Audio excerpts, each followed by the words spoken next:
Assalamualaikum warahmatullahi wabarakatuh.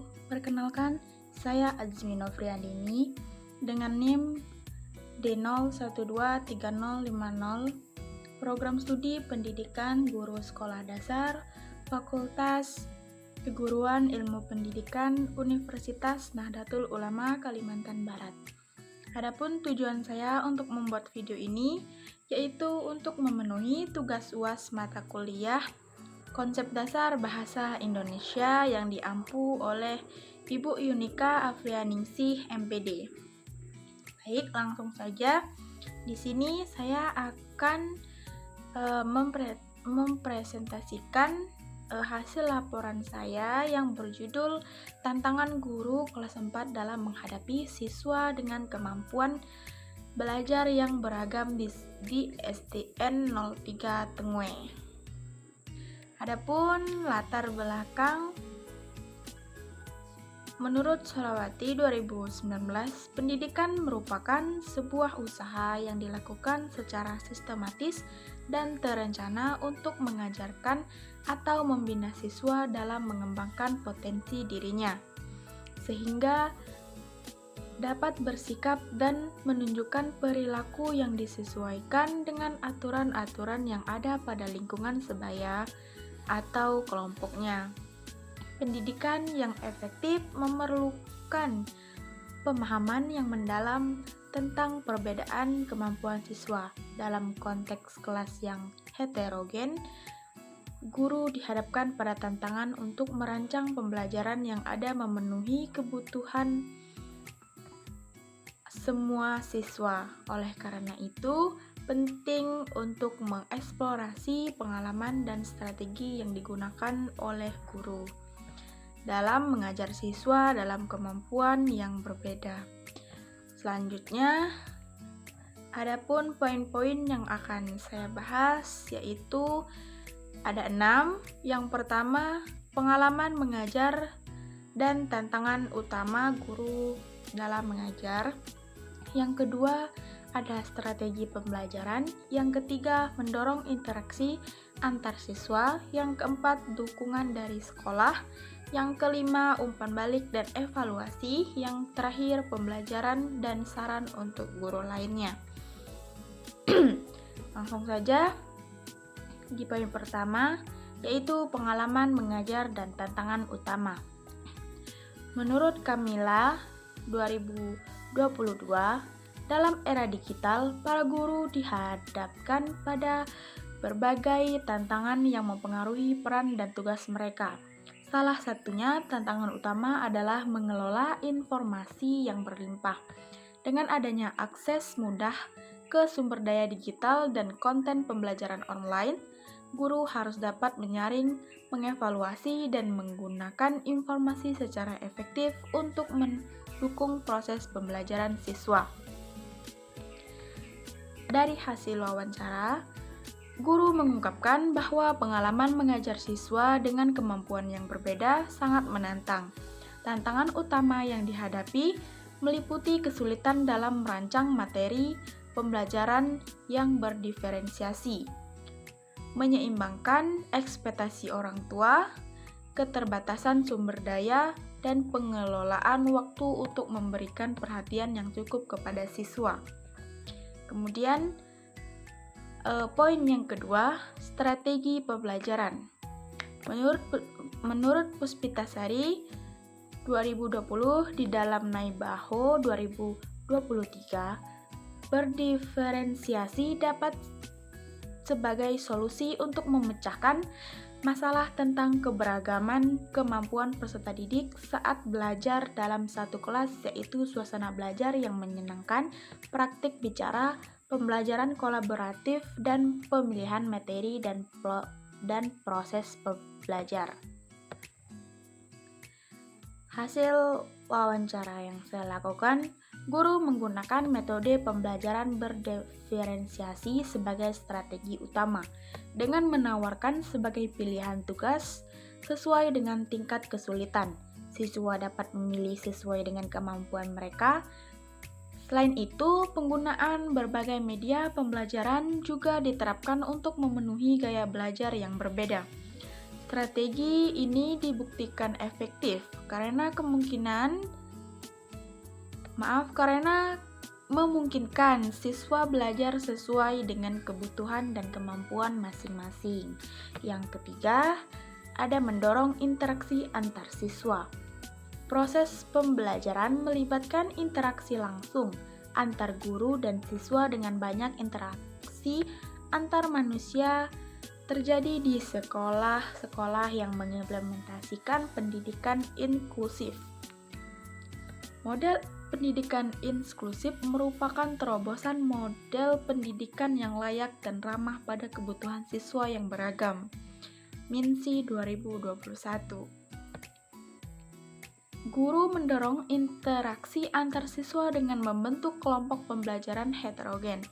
Dengan cara ini, siswa yang lebih mahir dapat membantu teman-teman mereka yang mengalami kesulitan, sekaligus memberikan kesempatan bagi semua siswa untuk belajar dari satu sama lain. Terdapat perubahan positif dalam interaksi siswa setelah penerapan strategi ini. Teknik pengajaran diferensiasi menjadi kunci dalam memenuhi kebutuhan individual anak di kelas. Peran penting dari guru pendamping khusus adalah memberikan perhatian dan bimbingan yang sesuai dengan kebutuhan anak yang memiliki kebutuhan khusus seperti siswa yang belajar lambat. Yang keempat, dukungan dari sekolah. Dukungan yang diberikan oleh sekolah masih dianggap kurang. Meskipun ada beberapa fasilitas yang disediakan, guru merasa perlu adanya dukungan lebih lanjut yang meningkatkan proses pembelajaran. Dukungan penghargaan biasanya dapat berupa penghargaan orang lain atas ide-ide, gagasan atau hasil dari penampilan atau karya siswa hingga siswa tersebut kemudian merasa bahwa dirinya mampu dan dapat dihargai oleh orang lain. Yang kelima, umpan balik dan evaluasi. Menurut Mardapi 2012, dalam perbaikan suatu program pembelajaran, evaluasi termasuk salah satu kegiatan yang dikatakan sangat berpengaruh dalam meningkatkan kualitas, kinerja, atau produktivitas suatu lembaga dalam melaksanakan program pembelajaran. Sebab dari evaluasi dapat diketahui sejauh mana tujuan suatu pembelajaran itu tercapai. Umpan balik kepada siswa yang diberikan guru melalui pertanyaan yang disesuaikan dengan kemampuannya masing-masing. Dengan cara ini, siswa dengan kemampuan di bawah rata-rata tidak merasa terbebani, sementara siswa yang lebih mampu tetap dapat menjawab dengan tantangan. Evaluasi dilakukan untuk memahami kebutuhan siswa secara mendalam. Penilaian dan evaluasi dalam konteks pembelajaran berperan penting dalam menilai dan meningkatkan kualitas pembelajaran siswa. Penilaian yang efektif tidak hanya memberikan gambaran tentang kemampuan siswa, tetapi juga menyediakan umpan balik konstruktif untuk memperbaiki hasil belajar. Umpan balik yang spesifik dan tepat waktu serta integrasi teknologi sangat penting untuk meningkatkan efisiensi penilaian. Yang terakhir, ada pembelajaran dan saran untuk guru lainnya. Menurut guru dari pengalamannya, guru belajar bahwa meskipun pembelajaran berdiferensiasi sulit, model ini sangat efektif dalam memenuhi kebutuhan siswa. Persiapan materi mungkin memerlukan usaha ekstra, tetapi hasilnya sepadan. Saran bagi guru-guru atau rekan-rekan guru adalah untuk tetap berusaha memberikan pembelajaran yang efektif meskipun terkadang harus menghadapi tantangan. Yang terakhir ada kesimpulan dan saran. Untuk kesimpulan, pendidikan yang efektif dalam konteks kelas yang heterogen memerlukan pendekatan yang berbeda untuk memenuhi kebutuhan siswa dengan kemampuan yang beragam. Pengalaman mengajar menunjukkan bahwa tantangan utama yang dihadapi guru meliputi perancangan materi yang berdiferensiasi, pengelolaan waktu, dan dukungan dari pihak sekolah. Strategi pembelajaran berdiferensiasi terbukti efektif dalam menciptakan lingkungan belajar yang inklusif, memungkinkan siswa untuk belajar sesuai dengan kemampuan mereka. Interaksi antara siswa juga dapat ditingkatkan melalui pembentukan kelompok belajar yang heterogen, umpan balik yang konstruktif, dan evaluasi yang berkelanjutan menjadi kunci untuk memahami dan memenuhi kebutuhan siswa. Adapun saran yang pertama, peningkatan dukungan sekolah. Sekolah perlu memberikan dukungan lebih dalam bentuk pelatihan bagi guru dan menyediakan sumber daya yang memadai untuk mengimplementasikan strategi pembelajaran yang efektif. Yang kedua, kolaborasi antar guru. Guru disarankan untuk berbagi pengalaman dan strategi pengajar yang berhasil melalui diskusi kelompok atau lokarya, sehingga dapat saling belajar dan meningkatkan keterampilan mengajar. Yang ketiga, penggunaan teknologi. Manfaatkan teknologi seperti aplikasi pembelajaran dan alat evaluasi digital dapat membantu guru dalam memberikan umpan balik yang lebih cepat dan mendalam kepada siswa. Yang keempat, keterlibatan orang tua. Mendorong keterlibatan orang tua dalam proses pembelajaran dapat membantu menciptakan dukungan yang lebih besar bagi siswa di rumah.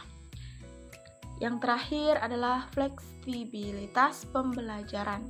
Guru perlu terus beradaptasi dan berinovasi dalam metode pengajaran, memastikan bahwa setiap siswa merasa termotivasi dan terlibat dalam proses pembelajaran. Baik, mungkin itu saja yang dapat saya sampaikan. Untuk kurang lebihnya saya mohon maaf. Saya ucapkan terima kasih. Wassalamualaikum warahmatullahi wabarakatuh. Berikut adalah beberapa dokumentasi yang saya ambil selama observasi dan wawancara.